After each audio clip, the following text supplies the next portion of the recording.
Not too long ago, I did a first impressions video of the OnePlus 13r, a device I really liked. I was surprised with how much I like it. Now, I'm in the middle of going through my process for doing the long-term review where I get a little bit more in depth and talk about my long-term experience with it. But in doing so, I've come across a weird feeling, right? See, despite all the power this has and all the good this thing has, I keep getting the urge to go back to my tried and true Pixel 9 Pro. And it's not because this is a bad phone. And I would get back to this phone, it didn't start missing my OnePlus 13r. And it's not because this is a bad phone. See, this is a weird issue. These two are some damn good phones. And making the choice between which one is best for me is really hard. So I kind of wanted to just do a comparison video. Not quite a versus, more or less what makes these phones special, to me at least. Now, to first do this, we gotta talk about the differences, right? And we can get very technical on the specs. Pound for pound, this is a better product.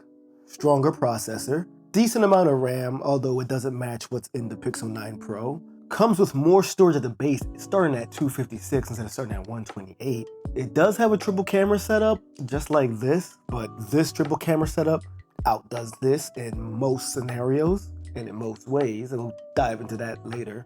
But all in all, just when it comes to specs, this is a bigger, more powerful device. So this should automatically be the winner, shouldn't it? But no, it's tricky because where this is fantastic and it can handle whatever games I throw at it, at first I thought I would notice a substantial difference in the power. That's the biggest difference between these two. The Snapdragon 8 Gen 3 that sits in this phone is a much stronger processor, much more capable and versatile processor than the Tensor G4. When you look at benchmark scores, it's not even close. But I'll tell you this much, despite maybe a few extra settings in your gaming, I really haven't noticed much. These phones run the same games just as well as each other, although there will be a tiny bit of frame drops on this if you boost the settings all the way up, as well as the fact that this doesn't get some of the settings you get on a game if you play it on this. For instance, some games give me the option to jump to 120 Hz on the Snapdragon 8 Gen 3 chip, OnePlus 13r, and I won't see that settings on the Tensor G4 powered Pixel 9 Pro. Now, when I put those settings on or off, besides jumping up to 120 frames per second, most differences are negligible. So let's say Asphalt Unite. You'll notice it is going to run a little bit more smoothly on the OnePlus 13r. It just has a little bit extra raw power to do it so. And you can jump up to 120 Hz. So it makes for a very great racing experience.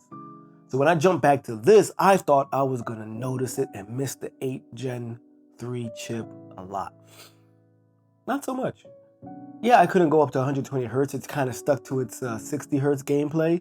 But even with that, it was extremely smooth, extremely playable, barely any dips. Even when there's a lot of like crashes or explosions, not explosions, but like debris and particle effects in game, this really hasn't slowed down, despite its weaker chipset.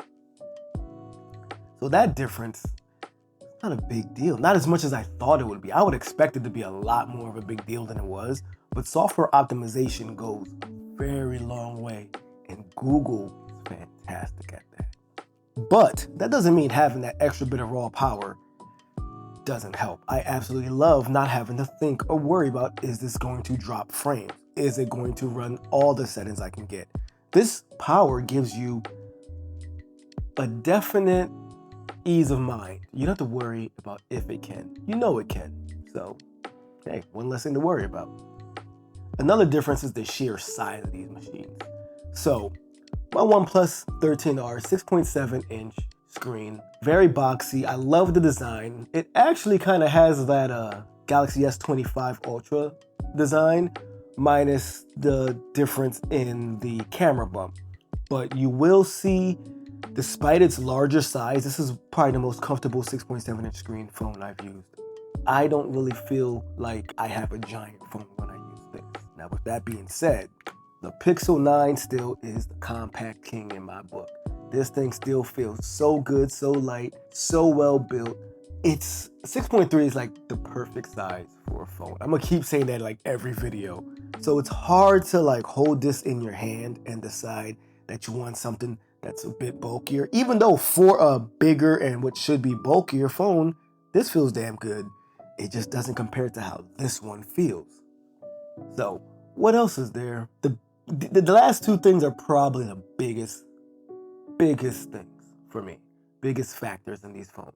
Battery life. Honestly, out the box, they both have great battery, right? The Pixel 9 Pro has a 4700 mAh battery. Pretty large for its size, but it does a really good job of lasting all day, especially with the added efficiency of the Tensor G4 processor.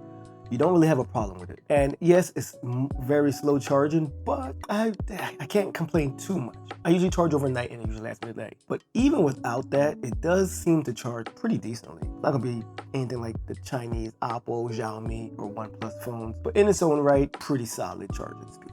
The only problem is that all pales in comparison to this bad boy. This has a 6000 mAh battery. That alone lasts you like all day. Not only that, but in standby mode, it's extremely good. It is so well optimized. And if you do happen to run out of battery, this has 80-watt charging capabilities with, I believe it's a 55-watt charger in the box. And I'll tell you this much, I didn't get that 80-watt charger. I kept the one that's in the box, and that charges ridiculously fast. If this could match 65, 75-watt charging, it would be a killer. But this one, it doesn't need to match anything. It does it. It does it exponentially well. I never worry about battery. And if I got 5 to 10 minutes to charge, I know I'm getting a couple of hours worth. The battery on a OnePlus device will spoil you. I struggle the most with the battery trying to go back to this one. And it's not that it's bad, it's just this is so damn good. And the last part that's a big difference is the camera. Now, this is good, especially with the last update I have. It definitely cleared out some of the color issues and inconsistency issues I was having where pictures would just come out looking a different color than what I shot. Whatever they did, fixed it. But it is still a slower shutter speed. It still is inconsistent. It still suffers in low light scenarios. As good of a camera as this is, with some of the most dramatic looking shots that you can get, I really do love the way these cameras look. When you get a great picture, it's just inconsistent. You can't rely on it. And that's where this comes in. This, although it doesn't have the most dramatic style or most noticeable color calibration, I think it's a really great color calibration because it is more true to life and more natural, although that can mean it feels a little more boring to some people. This is a reliable shooter. I know I could just hit the camera button, take a picture, and when I look at it 10 minutes afterwards, it's gonna be a great picture. It's fast, so I know moving objects are not gonna have an issue, and the large sensor means in low light scenarios, it's just as reliable. You cannot beat the reliability that comes with it. Now, do I wish we had some more color profile options to make them look a little more dramatic like they do on the OnePlus 13r? Hell yeah, it would be amazing. The more options, the better. But straight out of the box as a quick shooter, much more reliable, consistently good pictures, definitely consistently good video. I know this doesn't get talked about a lot, but the Pixels have good cameras when it comes to video. I really do love the dramatic style of the pictures here. But if you just look at some of the images I can show you, you'll see there's a drastic difference. And some of these pictures have come out looking a little blurry or a little bit too sharp. It's as if it's like too processed. It feels like you just rank up that clarity filter in Lightroom. But then you get some other pictures that look like a masterpiece. So all in all, what am I saying? What I'm saying is this. These two are some heavy hitters for very different reasons. And it's really hard for me to pick one. On the OnePlus 13 side, I love the customization of the software. I love being able to select my own icons. I love how I can control how I get to my quick settings or how I get to my notifications. I love that I can choose the smaller or larger folder. The software is amazing, but it's still lightweight enough that it feels very natural. And I don't know if it's the extra power on this, but the animations are super smooth. I don't know if that's a processor thing or just OnePlus taking time to nail those animations.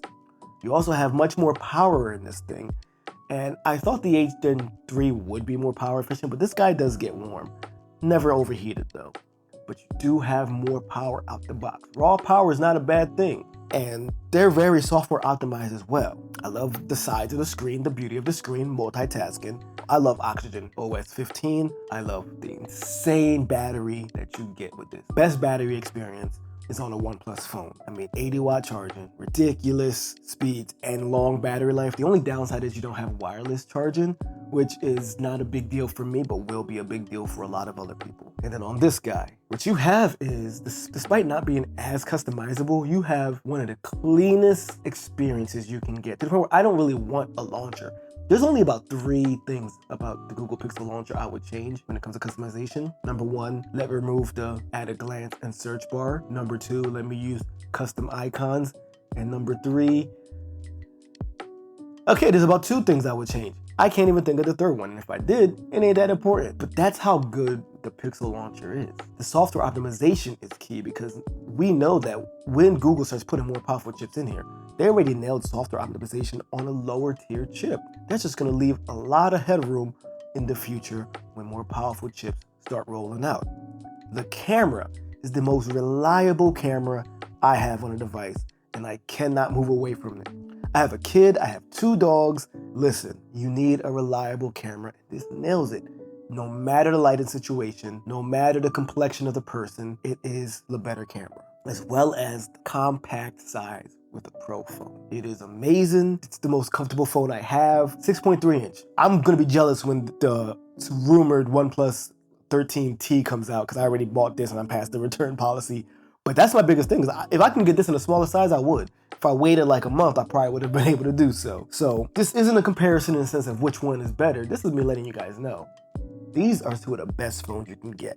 Now, big thing too is gonna be the price. $599, $999. You are gonna have more of a Pro phone. You are gonna have better cameras, brighter screens, more software updates. You are gonna have that custom Gemini built into the Pixel level AI. $599, the best value. It's a better value. You're gonna get more raw power. You still get a bit of AI. You're gonna have a customizable OS in there. It's just that the camera's gonna be very lackluster, no wireless charge, none of those extra bells and whistles, and you get like 3 or 4 years of support. So 2 of the best options out there for different reasons.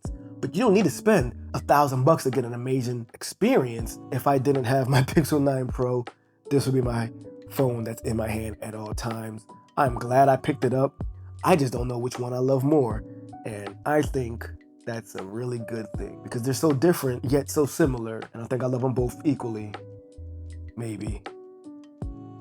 I'm not sure yet still, but I'll let you know which one I keep as my main device because you can't go wrong with any of them. I'm a Pixel fanboy at heart, but OnePlus really killed it. Let me know what you guys think. Let me go which one you guys like more. Let me know if you think I should check out the flagship OnePlus in the future instead of upgrading to the next Pixel, or maybe I'll do them both.